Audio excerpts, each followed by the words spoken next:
This is a special presentation of Apostle Sherwick Londe from the Resurrected Life Fellowship, India, right on your screen. But Esther refused to accept those clothes. पर हम यहाँ देखते हैं कि महारानी एस्तर ने उन वस्त्रों को स्वीकारा नहीं। You know what is something to learn here? क्या सीखने जैसी बात है यहाँ? Understand, hearing the threatening, Mordecai and other Israelites had already given up and accepted the defeat. उस खबर को, उस समाचार को, उस धमकी को सुनकर मोर्देकाई और बाकी सारी इजरायली जो लोग हैं वो हार चुके थे। अपने आशा को उन्होंने खो दिया था, मान लिया था कि हमारी हार हो गई। They accepted the defeat before the war. उस युद्ध के पहले पराभव को स्वीकार लिया था कि हम हार चुके। They forgot the God whom they serve is the God who can flip everything upside down.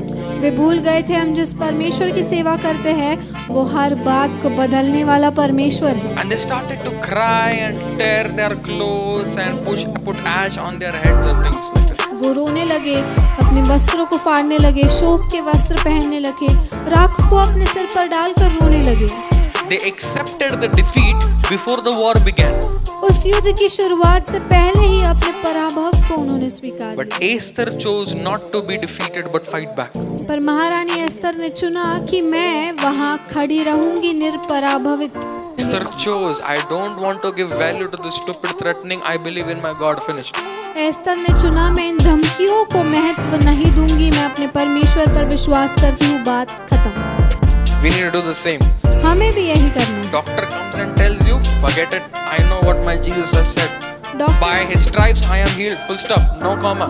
Doctor आकर एक बात बताता है, ठीक है कोई नहीं, छोड़ दो, परमेश्वर ने आपको बोला है कि मुझे लगे हुए फटकों से तुझे चंगाई मिली है, उसे घोषित करो और उसमें जियो। Done. Have faith and stick to it. विश्वास रखो, वहाँ पूर्ण विराम लगाओ, स्वल्प विराम नहीं। You guys are not understanding. आप समझ नहीं रहे You हो, guys are not understanding. नहीं समझ। She refused to wear those clothes, but she wore these clothes. उसने वो शोक के वस्त्रों को नकारा था पर इन वस्त्रों को चुना। She did not choose defeat. She chose authority. उसने पराभव को नहीं, उसने अधिकार को चुना। She chose. Come on.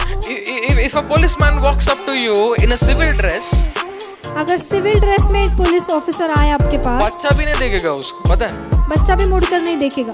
But if a normal havildar comes and stand in front of you, तुम लोग पहले सीट बेल्ट पहनेगा। पर अगर हवलदार भी आकर खड़ा रहे ना तो सबसे पहले हम सीट बेल्ट पहनते मैं हैं। करता हूँ, मैं करता हूँ, कुणाल करता है, सब करता कुणाल भी करता है। है, you know, because that clothes have certain authority. क्योंकि वो जो वस्त्र हैं उनमें एक विशेष अधिकार है। Now understand. अब समझो, Haman had only the access into the palace, but this lady had authority on the palace. अब हमान जो था ना उसके पास बस अंदर जाने की अनुमति थी, पर ये जो महिला है, ये जो स्त्री है, इसके पास अधिकार था उस महल पर। He could only do few things here and there. वो इधर से उधर थोड़ी चीजें कर पा सकता But है। एस्तर के हाथ में उसका एंट्री बंद करवाने का अथॉरिटी था।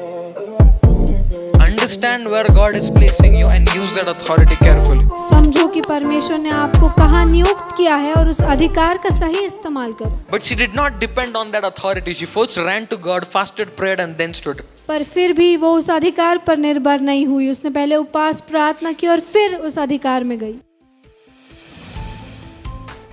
Thank you for connecting with Resurrected Life Fellowship, India.